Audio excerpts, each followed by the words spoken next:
Welcome back and thank you for staying with us. Let's start this segment by taking a look at the front page of the Daily Trust newspaper. The major story here is talking about Cybercrimes Act. Despite amendment, clampdown on journalists persists. The writers is talking about 25 reporters faced prosecution since 2015. Nigeria, one of West Africa's most dangerous places to practice, and that is, of course, for journalists because of how they tend to clamp down on journalists. Police, federal government presidency mom this issue. You'll find this on page 4. Now, this is something, of course, that we'll be dissecting later. There's a timeline of some arrest, detention, and harassment of journalists. We have journalists from December 2023, February 24, March 24, May. There is also another May 24. These are the details of what happened to each journalist. There's October 23rd, 2023 rather, February 2024, February 2024. Just the span just from this year. Now, all right, I think we have 2 from last year, but from this year we've had almost or more than 10 journalists that have had issues, and these people have been bombarded with some kind of intimidation and allegations, and the reasons against them stem from cyber stalking and defamation of character. When they say cyber stalking, especially for journalists, it's quite funny on us, but then details of that, of course, you find on page 4 of the Daily Trust, the newspaper. Below the headlines that we see, NESG backs CBN's stoppage of price verification system on FX. Governor Rada queries Katsina Emir. If you want the details of that story, you get on page 3. I lost 5 family members in Goza attacks. That's according to relative. A really sad, the sadness situation that happened in Borno State over the weekend. Now, these are some of the stories that you find on the Daily Trust newspaper this Monday morning. Moving on to the Daily Independent, from the top of the page there it says Lagos Airport airline staff connive with touts, sell one-way ticket at 250,000 naira. Borno bomb attackers attacks, that's the terrorists reacting to onslaught, degradation against them. That's according to Tinubu. Sanwo-Olu condoles with Zulum Borno State government. The major story is talking about betting coins face integrity issues, accused of harvesting users' data. Below that we see Sarab gives CBN 7 days to account for missing 100 billion naira dirty notes.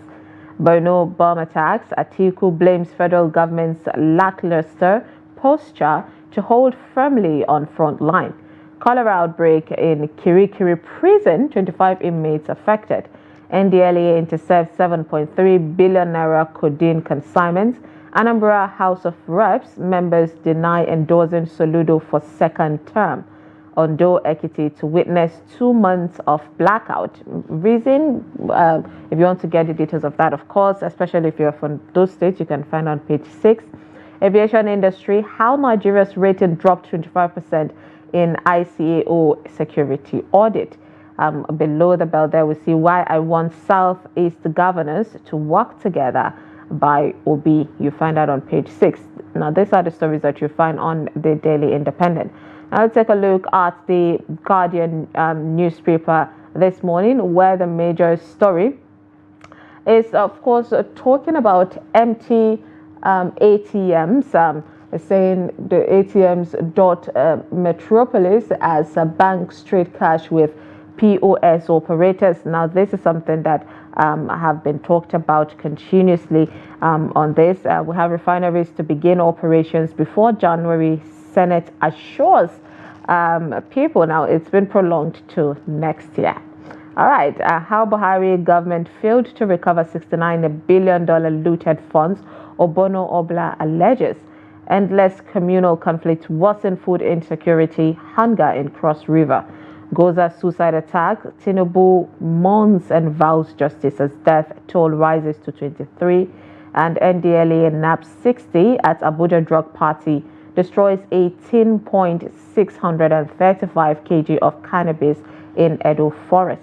These are the stories you'd find on the Guardian newspaper. Let's quickly take a look at the Punch. Top of the page is talking about the federal government withdraws 5 oil blocks from 2024 bid round. Senate resumes probe as AGF submits a 30 trillion naira loan document.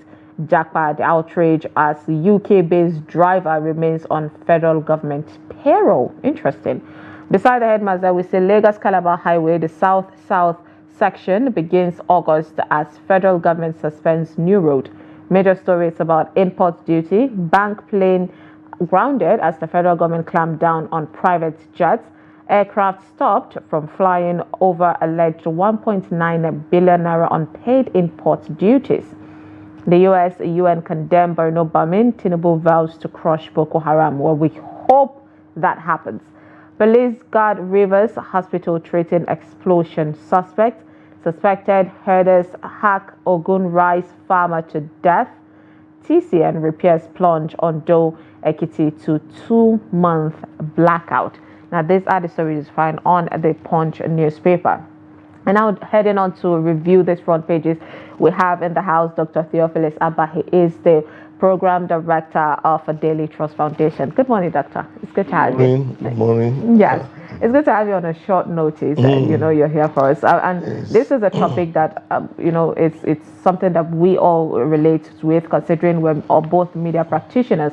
The Cybercrimes Act, which is a major story, saying despite the amendments, which we were so happy about, amendments on the Constitution, giving some kind of freedom of expression, freedom of rights, freedom of press for journalists to be able to at least represent and hold the government accountable and give the communities give masses informations and let them make their own findings and decisions from it.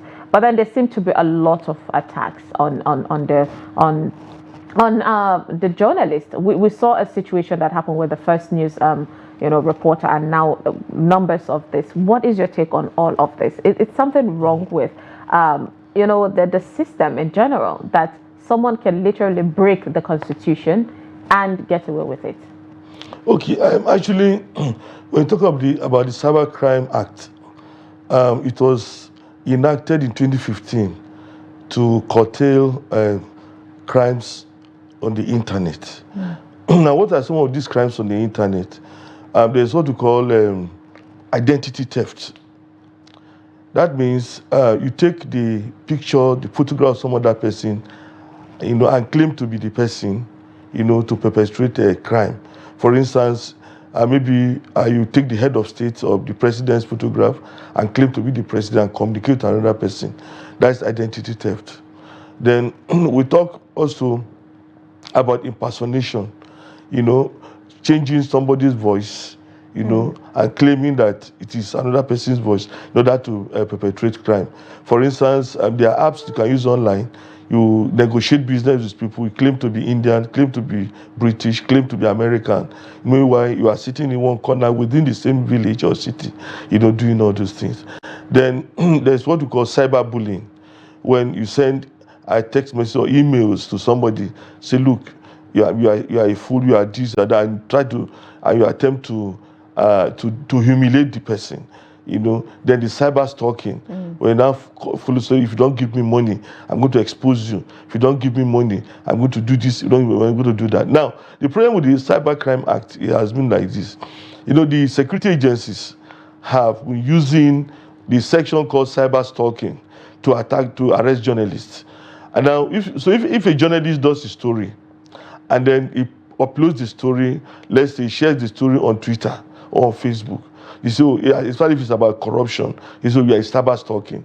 So if you investigated as somebody, maybe in government, a very powerful person, and say, this person has stolen so much, this person is collaborating with criminals and all those, then the police say, you are doing cyber stalking, which is not actually the objective of the Cyber Stalking Act, a section of the cybercrime, this thing.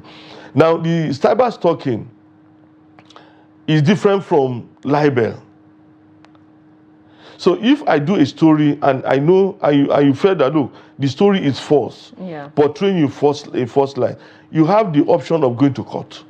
You say, look, this guy, this journalist or this publication has done so and so story. But what we have discovered, what we have seen these days is this. If a story is done about anyone who is, who is engaged in an act of corruption, especially, and is uploaded on Twitter, maybe on Facebook or any other platform, then the person goes to the police and say, well, this is this is either bullying me or stalking me. But the guy is not asking you to give him money. The element of cyber stalking includes asking somebody to give you money so that you don't do something. Yeah. But when journalists upload these stories, they don't say, look, come and give me money so that I can put down this story. And unfortunately, the police has a section, the cybercrime desk. Yeah. This cybercrime desk, is supposed to monitor, cyber crimes. Now, when people go to them to report that, look, there's the journalist who has done the story and is, harassing me, they will not even ask what is the content of the harassment. If I were on that desk, the first thing that what is the content of the harassment, I read that document. I say, look, what this guy is saying is that, look, you engaged in corrupt practices. He has even called you. You refuse to answer, or even answered. Your own side of the story is there on the internet. So why would you now come to us and say he's engaged in cyber stalking? Is he asking to give you money? No. So you see, the police are being used. That is summary of it. Yeah. Now, if you look at each incident, it's not because they claim that journalists were asking them to bring money. They are just saying, oh, this story was done, it's against me. I spoke with one officer who is on that cybercrime desk. I said, look, why are people harassing journalists? He said, but we are told that if anything that is online, it's on the internet that is not in the interest of somebody to come and report. I said, no. If it's in the interest of the public, then... If it's in the interest of the public, you see, the thing is that the internet has become a platform for broadcasting what you publish. Yeah. And the law, the Constitution allows journalists to broadcast. Yeah. When you talk about broadcasting, you can put it on Twitter, you can put it on Facebook. It's part of the platform that you can use to broadcast. So I'm thinking that the police must be well educated so that they are not used by people who are corrupt. Because those who engage in corruption would rather want to use the police to intimidate journalists to prevent them from doing what they do. Because the journalists are empowered to hold government accountable. They're empowered to hold those who are in government accountable. As long as you are in government, you are drawing money from the system. Journalists are empowered to probe you. And when you are probed, you cannot run to the police and say, well, it's cybercrime. Yeah. They are attacking me, cyber stalking. You go to court if you feel that what is written about you is not correct. You have to go to court and say, look, this is libelous. You bring your evidence. The reporter brings his own evidence, and then the judge will rule. You do it. Doctor, one of these writers is talking about how Nigeria is one of the West Africa's most dangerous country to practice journalism as a stakeholder in the media world. Why do you think this particular thing is? Well, the reason is, let me put it this way, because many people in government, they do a whole lot of corrupt practices and they don't want to be exposed. And we have I don't want to use the word revival in journalism, where people are now taught how to probe. For instance, we teach journalists how to monitor, how to track budget. We teach journalists how to track public expenditure. Now, in the past, it wasn't like that. The past only were depend on press statements and all this and all that. And so we are now saying, look, we must hold government accountable. And when we come up with this and we train journalists, they know what to do. When they are dealing with public officials. But then, you see, the reason why Nigeria is one of the riskiest places to do journalism is because our policemen, security agencies are demonstrating, let me use the word, ignorance. The kind of thing that people would take to the police, let's say in Senegal or in Ghana, and the police say, look, this thing is not true. This is not what we should handle. You take it to the police in Nigeria, the police start probing the journalist. We even write to the journalists and say, look, there is a petition against you, come and answer. Now, if there's a petition against anyone, you have to look at the petition. Is that petition supposed to go to the police? If somebody is saying that, oh, I'm being trailed, who is Yeah. trailing you. You have to read that petition. You have to advise the person, this is not for the police. If you need to go to court, go to court. Now, somebody does a story, you say he's trailing you. And the next thing you ask policemen to come from Abakaliki, to come to Abuja, to come and pick the person from here. Like, there was this instance, so one of the journalists who was affected, he did a story about somebody in the US. And this person in the US complained, is in Enugu or in Abakaliki. Then the police were sent from Abakaliki to Abuja to pick him from his house and take to Abakaliki. I said, why didn't this person who complained go to court? This person who you say, okay, this story that was done was against you. The next thing for you to do is to bring your lawyers and go to court. Why are you asking the police to go and pick a judge? Is there a crime? It's not a crime for you to do a story. I mean, it's really, but the good thing about this is that, Doctor, even the foundation, you are doing a great job in making sure journalists understand their rights and, of course, how to uphold this. But then there's still more need for push to get, of course. The important thing for me is that the ministry, or the Minister of Information, and the Minister of Police Affairs should enlighten policemen that it should not be used. That a security operation should not be used, because in all the cases, if you look at them critically, none of them can scale through if it gets to the court of law. Indeed. But what they do is they use the police to harass journalists, to brutalize journalists. But if they go to court, they will not be able to defend what they do. It's really disheartening, Doctor. But quickly, I want to get your take on what is happening in Katsina State, where Governor Ratna queries Katsina Emir, and people are saying he is targeting, the district heads.